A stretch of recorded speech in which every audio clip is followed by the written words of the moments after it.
শীতাতপ নিয়ন্ত্রিত অত্যন্ত গোপনীয় একটি কক্ষে আজ কোনো রুটিন ফাইল নিয়ে আলোচনা হচ্ছে না। ভারতের শীর্ষ গোয়েন্দা সংস্থা এবং স্বরাষ্ট্র মন্ত্রণালয়ের বাঘা বাঘা কর্তারা আজ আক্ষরিক অর্থেই ঘামছেন। তাদের সামনের বিশাল ডিজিটাল স্ক্রিনে কোনো বিরোধী নেতার ভাষণ বা কোনো ছাত্র বিক্ষোভের লাইভ ফুটেজ চলছে না।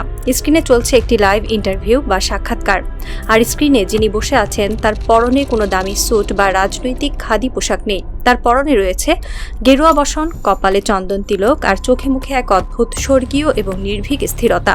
তিনি কথা বলছেন, তার কণ্ঠস্বর খুব বেশি চড়া নয়, কিন্তু তার প্রতিটি শব্দ যেন এক একটি পারমাণবিক বোমার মতো আছড়ে পড়ছে ভারতের রাজনৈতিক এবং মনস্তাত্ত্বিক দাবার বোর্ডে।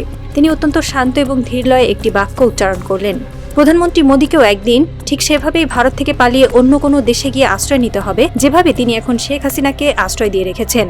একটিমাত্র বাক্য, আর তাতেই রাইসিনা হিলের ওই সুরক্ষিত কক্ষের ভেতরে যেন এক গগনবিদারী ভূমিকম্প শুরু হয়ে গেল। ভারতের গোয়েন্দাকর্তারা নিজেদের কানকে বিশ্বাস করতে পারছিলেন না। এটি কোনো বিরোধী রাজনৈতিক দলের নেতার কথা নয়, কোনো বামপন্থী বা তথাকথিত আরবান নকশালের কথাও নয়। যিনি এই কথাটি বলেছেন তিনি হিন্দু ধর্মের অন্যতম প্রধান এক ব্যক্তিত্ব, স্বয়ং শঙ্করাচার্য স্বামী অভিমুক্তেশ্বরানন্দ। একটি রাষ্ট্রের প্রধান যিনি নিজেকে হিন্দু হৃদয় সম্রাট বা হিন্দুদের সবচেয়ে বড় রক্ষক হিসেবে গত এক দশক ধরে প্রচার করে এসেছেন, আজ সেই ধর্মেরই সর্বোচ্চ ধর্মগুরু তার পতন এবং পলায়নের এমন এক অমোঘ ভবিষ্যৎবাণী করলেন। এটি কেবল একটি রাজনৈতিক সমালোচনা নয়, এটি হলো মোদির অহংকারের কফিনে ঠোকা সবচেয়ে বড়, সবচেয়ে জ্বলন্ত ঐশী পেরেক। এই ঘটনার বিশালতা এবং ভূরাজনৈতিক ভূমিকম্পের তীব্রতা বুঝতে হলে আমাদের আগে বুঝতে হবে স্বামী অভিমুক্তেশ্বরানন্দ আসলে কে এবং হিন্দু ধর্মে তার অবস্থান ঠিক কতটা উপরে। ভারতের রাজনীতিতে গত 10 বছর ধরে মোদী এবং তার দল বিজেপি একটি অত্যন্ত সুপরিকল্পিত খেলা খেলে এসেছে। তারা সাধারণ মানুষকে বুঝিয়েছে যে মোদী ছাড়া হিন্দু ধর্মের আর কোনো রক্ষক নেই। তারা রাম মন্দির তৈরি করে ধর্মকে রাজনীতির সবচেয়ে বড় হাতিয়ার বানিয়ে নিজেদের একটি মেকি ঈশ্বর হিসেবে প্রতিষ্ঠিত করেছিল। কিন্তু স্বামী অভিমুক্তেশ্বরানন্দ কোনো সাধারণ সাধু নন। তিনি হলেন ভারতের অন্যতম গুরুত্বপূর্ণ সনাতনী সাধু, জ্যোতিষপীঠের বর্তমান শঙ্করাচার্য। হিন্দু ধর্মের শঙ্করাচার্যের পদবি হল সর্বোচ্চ আধ্যাত্মিক এবং ধর্মীয় কর্তৃপক্ষের প্রতীক। কোটি কোটি ধর্মপ্রাণ হিন্দু তাদের কথাকে বেদবাক্য হিসেবে মেনে চলে। যখন রাহুল গান্ধী বা মমতা ব্যানার্জি মোদির সমালোচনা করেন, তখন মোদির আইটি সেল খুব সহজেই তাদের হিন্দু বিরোধী বা পাকিস্তানের দালাল বলে ট্যাগ দিয়ে দেয়। কিন্তু যখন স্বয়ং শঙ্করাচার্য লাইভ ইন্টারভিউতে বসে মোদির পলায়নের ভবিষ্যৎবাণী করেন, তখন মোদির আইটি সেল বা গদি মিডিয়ার আর কিছুই করার থাকে না। শঙ্করাচার্যকে তো আর অ্যান্টি ন্যাশনাল বা দেশদ্রোহী বলা যাবে না, তাকে তো আর হিন্দু বিরোধী বলা যাবে না। আর ঠিক এখানেই মোদী সরকারের সবচেয়ে বড় এবং সবচেয়ে সুরক্ষিত ভোট ব্যাংকে এক প্রলয়ঙ্কারী ফাটল ধরেছে। ধর্মপ্রাণ হিন্দুরাও আজ বুঝতে শুরু করেছেন যে মোদী আসলে ধর্মের রক্ষক নয়, তিনি ধর্মকে ব্যবহার করে নিজের গদি টিকিয়ে রাখার এক চতুর ব্যবসায়ী মাত্র। শঙ্করাচার্যের এই একটি কথা প্রমাণ করে দিল মোদীকে গদি ছাড়তেই হবে। আর এই দাবি এখন শুধু বিরোধীদের নয়, খোদ ধর্মপ্রাণ হিন্দুদেরও। শঙ্করাচার্য স্বামী অভিমুক্তেশ্বরানন্দ তার সাক্ষাৎকারে যে উপমাটি ব্যবহার করেছেন তা আন্তর্জাতিক কূটনীতি এবং ভূরাজনীতির ইতিহাসে এক মাস্টার ক্লাস। তিনি বলেছেন ঠিক সেভাবেই ভারত থেকে পালিয়ে অন্য কোনো দেশে গিয়ে আশ্রয় নিতে হবে, যেভাবে তিনি এখন শেখ হাসিনাকে আশ্রয় দিয়ে রেখেছেন। 2024 সালের 5 আগস্ট ঢাকার রাজপথ লাখো লাখো ছাত্র জনতার দখলে। 15 বছরের প্রবল পরাক্রমশালী এক স্বৈরাচার শাসক, যিনি নিজেকে অজেয় ভাবতেন, যিনি দম্ভ করে বলতেন আমি পালাই না, তাকে মাত্র 45 মিনিটের নোটিশে একটি সামরিক হেলিকপ্টারে চড়ে দেশ থেকে পালাতে হয়েছিল। তিনি নিজের দলের লাখো নেতাকর্মীকে মৃত্যুর মুখে ফেলে রেখে এক কাপড়ে পালিয়ে ভারতের কাছে আশ্রয় ভিক্ষা করেছিলেন। শঙ্করাচার্য অত্যন্ত তীক্ষ্ণ এবং রূঢ়ভাবে মোদীকে ঠিক সেই শেখ হাসিনার আয়নাতেই দাঁড় করিয়েছেন। তিনি মোদীকে মনে করিয়ে দিয়েছেন, তুমি আজ যাকে আশ্রয় দিয়েছ, কাল তোমারও ঠিক একই পরিণতি হবে। তুমিও একদিন এই দেশের মানুষের ক্ষোভের মুখে টিকতে না পেরে এভাবেই কোনো বিমানে চড়ে রাতের অন্ধকারে অন্য কোনো দেশে গিয়ে আশ্রয় ভিক্ষা করবে। এটি কোনো সাধারণ রাজনৈতিক মন্তব্য নয়, এটি হলো একজন স্বৈরাচারের মনস্তত্ত্বের সবচেয়ে বড় এবং সবচেয়ে ভয়ঙ্কর আঘাত।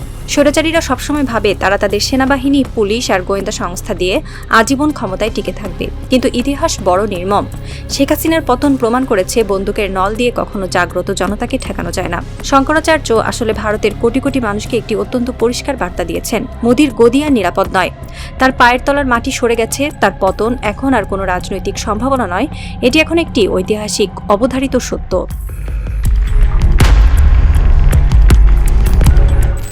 কেন একজন সর্বোচ্চ ধর্মগুরু হঠাৎ করে এমন একটি চরম কথা বললেন? কেন ভারতের ধর্মপ্রাণ হিন্দুরা আজ মোদির দিক থেকে মুখ ফিরিয়ে নিচ্ছে? এর উত্তর খুঁজতে আমাদের যেতে হবে ভারতের সাধারণ মানুষের দৈনন্দিন জীবনের রুক্ষ বাস্তবতায়। মোদী সরকার গত এক দশক ধরে ভারতের সাধারণ মানুষকে কেবল ধর্মের আফিম গিলিয়েছে। তারা বলেছে, আমরা রাম মন্দির বানাচ্ছি, তোমরা খুশি থাকো। কিন্তু রাম মন্দিরের উদ্বোধনের সময়ও এই শঙ্করাচার্যরা প্রতিবাদ করেছিলেন। তারা বলেছিলেন, মন্দির এখনো সম্পূর্ণ হয়নি, অসম্পূর্ণ মন্দিরে প্রাণ প্রতিষ্ঠা করা শাস্ত্রবিরোধী। কিন্তু মোদী ধর্মের শাস্ত্র বা নিয়মকানুনের তোয়াক্কা করেননি। তিনি নিজের রাজনৈতিক মাইলেজ বা ভোটের ফায়দা লোটার জন্য জোর করে ক্যামেরা আর মিডিয়ার সামনে সেই অসম্পূর্ণ মন্দিরের উদ্বোধন করেছিলেন। সেদিন ভারতের আসল ধর্মগুরুরা বুঝতে পেরেছিলেন, মোদির কাছে ধর্মের কোনো মূল্য নেই। তার কাছে ধর্ম হলো কেবল একটি ইভেন্ট ম্যানেজমেন্ট বা পিআর স্টান্ট। আজ ভারতের মানুষ যখন চোখ খুলে দেখছে তাদের চাকরি নেই, বেকারত্ব আকাশ ছুঁয়েছে, নিট পরীক্ষার মতো জাতীয় পরীক্ষায় প্রশ্নপত্র ফাঁস হয়ে লাখো তরুণের ভবিষ্যৎ ধ্বংস হয়ে যাচ্ছে, আর জিনিসপত্রের দামে সাধারণ মানুষের নাভিশ্বাস উঠছে, তখন তারা বুঝতে পারছে যে এই সরকার আসলে তাদের সাথে চরম বেইমানি করেছে। ধর্মপ্রাণ হিন্দুরাও আজ দেখছেন, মোদির এই মেকি হিন্দুত্ববাদ আসলে দেশের গুটি কয়েক ধনকুবের আর কর্পোরেট মাফিয়াদের পকেট ভারী করার এক ঢাল মাত্র। তারা যখন প্রতিবাদ করতে যায় তখন তাদের কপালে জোটে পুলিশের লাঠি আর টিয়ার গ্যাস। যখন একটি রাষ্ট্র তার নিজের নাগরিকদের, নিজের দেশের তরুণদের রাজপথে পিটিয়ে মারে, তখন সেই রাষ্ট্রের শাসকের ওপর থেকে ঈশ্বরের আশীর্বাদও উঠে যায়। স্বামী অভিমুক্তেশ্বরানন্দের কথাগুলো আসলে সেই মোহমুক্তিরই এক ঐশী হুঙ্কার।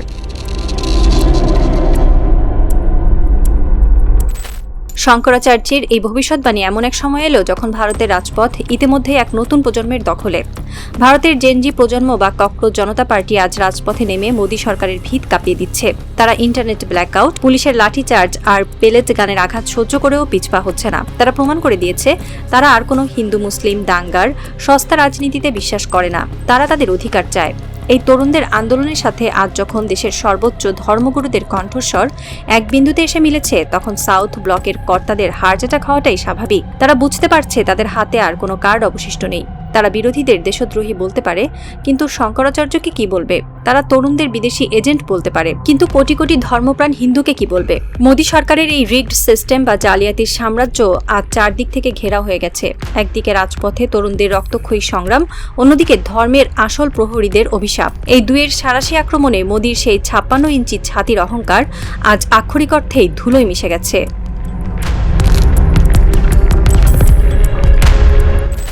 যদি সত্যিই শঙ্করাচার্যের ভবিষ্যৎবাণী সত্য হয়, তবে মোদীর পলায়নের দৃশ্যটি কেমন হবে একটু কল্পনা করুন। হয়তো কোনো এক মধ্যরাত দিল্লি রাজপথ লাখো ক্ষুব্ধ ছাত্র জনতার দখলে, পুলিশের ব্যারিকেড ভেঙে পড়েছে, রায়সিনা হিলের দিকে ধেয়ে আসছে জনসমুদ্র। ঠিক সেই মুহূর্তে লোককল্যাণ মার্গের প্রধানমন্ত্রীর বাসভবনের হেলিপ্যাডে একটি চপার বা হেলিকপ্টার এসে নামবে। নরেন্দ্র মোদী, যিনি একদিন নিজেকে ভারতের অবিসংবাদিত সম্রাট ভেবেছিলেন, তাকে হয়তো অত্যন্ত তড়িঘড়ি করে কোনো প্রোটোকল ছাড়াই সেই হেলিকপ্টারে উঠতে হবে। তার সাথে হয়তো থাকবেন শুধু তার কয়েকজন ঘনিষ্ঠ কর্পোরেট বন্ধু বা আমলা। হেলিকপ্টারটি যখন দিল্লির আকাশ ছেড়ে যাবে, তখন তিনি নিচে তাকিয়ে হয়তো দেখতে পাবেন তার 10 বছরের সাজানো দম্ভের ইমারতগুলো কিভাবে সাধারণ মানুষের পায়ের নিচে পিষ্ট হচ্ছে।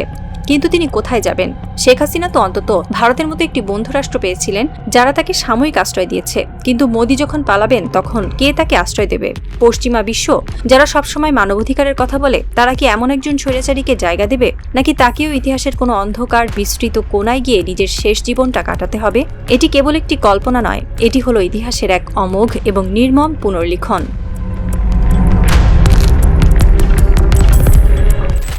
রাত শেষ হয়ে আসছে। দিল্লির রায়সিনা হিলে আজ হয়তো কারো চোখে ঘুম নেই। সাউথ ব্লকের শীতাতপ নিয়ন্ত্রিত ওয়ার রুমে বসে মোদীর নীতি নির্ধারকরা হয়তো সিসিটিভি ক্যামেরায় দেখছেন রাজপথের সেই লাখো তরুণের মুখ। আর তাদের কানে বারবার বাজছে স্বামী অভিমুক্তেশ্বরানন্দের সে গগনবিদারী ভবিষ্যৎবাণী। মোদীকেও একদিন পালিয়ে অন্য কোনো দেশে গিয়ে আশ্রয় নিতে হবে। একটি রাজনৈতিক এবং মনস্তাত্ত্বিক থ্রিলার আজ তার সবচেয়ে চরম এবং শ্বাসরুদ্ধকর ক্লাইম্যাক্সে এসে দাঁড়িয়েছে। দাবার বোর্ডে ভারতের তরুণ প্রজন্ম এবং ধর্মপ্রাণ মানুষ আজ এক হয়ে তাদের কিস্তিমাতের চালটি অত্যন্ত নির্ভুলভাবে চেলে দিয়েছে। ঘড়ির কাঁটা এগোচ্ছে। রিগড সিস্টেমের এই বিশাল দুর্ভেদ্য ইমারতের ভেতর আজ যে ফাটল ধরেছে, তার কোনো প্রোপাগান্ডা বা আইটি সেলের মিথ্যা দিয়ে জোড়া লাগানো সম্ভব নয়। সাসপেন্স এখন তুঙ্গে। আগামী কয়েকটা মাস বা বছর ভারতের ইতিহাসের জন্য অত্যন্ত নির্ণায়ক হতে যাচ্ছে। মোদী সরকার কি পারবে এই আসন্ন গণঅভ্যুত্থানের সাইক্লোন থেকে নিজের মসনদ বাঁচাতে, নাকি শেখ হাসিনার মতোই তাকেও কোনো এক মেঘলা দুপুরে ক্ষমতার দম্ভের রাজপ্রাসাদ ছেড়ে চিরতরে পালাতে হবে?